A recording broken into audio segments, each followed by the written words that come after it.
What is Zen? It is a question that can't be answered with words alone. Zen is not a philosophy in the traditional sense. It's not a set of rules, not a doctrine to memorize, not a system to analyze. Zen is a way of seeing, a way of being, a way of experiencing life that transcends concepts and defies explanation. To understand Zen is not to know it, but to feel it.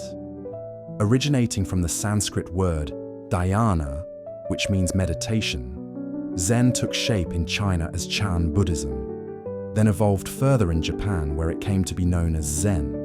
But its essence was never about culture or language. It was always about direct experience. Zen says, stop trying to grasp reality through thought. The more you try to capture the truth in words, the more it slips away. Like trying to catch water in a net or hold smoke in your hand. Zen masters speak in paradox, in silence, in unexpected gestures. A monk asks, "What is the nature of Buddha?" The master replies, 3 pounds of flax. Another asks, "What is the path?" The master says, "The cypress tree in the courtyard." These are not answers meant to inform the intellect. They are answers meant to short-circuit it, to shock the mind into stillness. Because in that stillness, something else arises. Awareness. Pure, unfiltered, immediate awareness. Zen is not about answers. Zen is about presence. In a world obsessed with thinking, with labeling, with endless analysis, Zen invites us to stop, to look, to breathe, to just be. A Zen garden is simple: stones, sand, and a few plants. Nothing unnecessary, everything intentional. The emptiness is not a lack, but a space, a silence that speaks. In Zen, simplicity is not poverty. It is clarity. It is seeing through the noise to what truly is. And what is, according to Zen, is always this moment. The present is all there is. The past is memory. The future is imagination. But this moment right now, is reality. Not what you think about it, not what you wish it to be, just as it is. And Zen asks us, can you accept this moment without judging it? Can you sit with discomfort without fleeing from it? Can you see beauty in the ordinary? Zen monks perform simple daily rituals, sweeping the floor, pouring tea, walking slowly, each done with full attention. There is no hierarchy between meditation and washing the dishes. Both are sacred when done with awareness.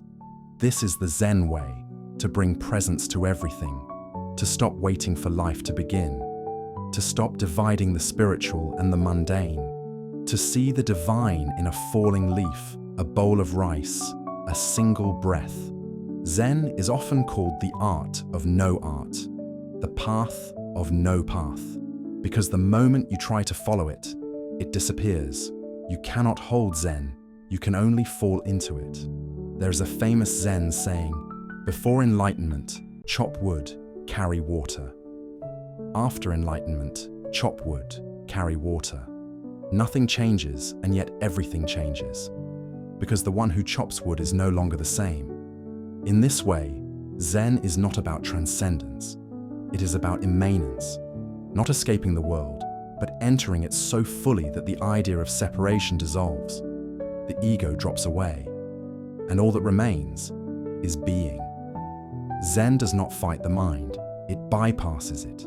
It trusts that in silence, in stillness, the truth will reveal itself, not as a thought, but as a knowing, a being. It is said that when the Buddha held up a flower and smiled, only one disciple understood. He didn't speak. He just smiled back. That smile was the birth of Zen. Zen cannot be transmitted through scripture. It can only be hinted at, pointed to, lived. Like the moon reflected on water, you don't grab the moon, you follow the reflection. This is why Zen often appears strange or even absurd. The master shouts, strikes, or simply walks away. These are not acts of disrespect, but attempts to break the student's attachment to logic, to awaken them from the dream of thought. In Zen, enlightenment is not a destination. It's not some exalted state. It is seeing reality as it is, free from distortion. It is being fully present in the now, without clinging, without resisting. You don't attain Zen, you return to it, because it was never apart from you. It was there in every moment you ignored, every breath you forgot to notice. Zen is not found in monasteries or books. It is found in the space between thoughts, in the pause between heartbeats, in the stillness before the next word. To walk the Zen path is to let go of the need to know, of the need to control, of the need to become, and in that letting go, to discover a peace that cannot be taken away. A peace that is not the absence of conflict, but the absence of grasping. A silence that is not emptiness, but fullness. So how do you practice Zen? You stop, you sit, you breathe, and when thoughts arise, you let them pass like clouds in the sky, again and again, to this moment, until this moment becomes enough. And in that enoughness, you find everything. Zen is not something to be mastered. It is something to be remembered, like a homecoming, like waking up from a long, restless dream. So if you felt lost, restless, searching, perhaps Zen is not something to find. Perhaps it's the stillness that's been waiting behind your search all along. If this reflection stirred something within you, I invite you to walk further with us, to explore more of these quiet truths, to sit with more questions, to awaken to the sacred in the simple. Subscribe to Metaphysics Diary for more calm, reflective journeys into philosophy, psychology, and spirituality. Share this video with someone who's been seeking peace.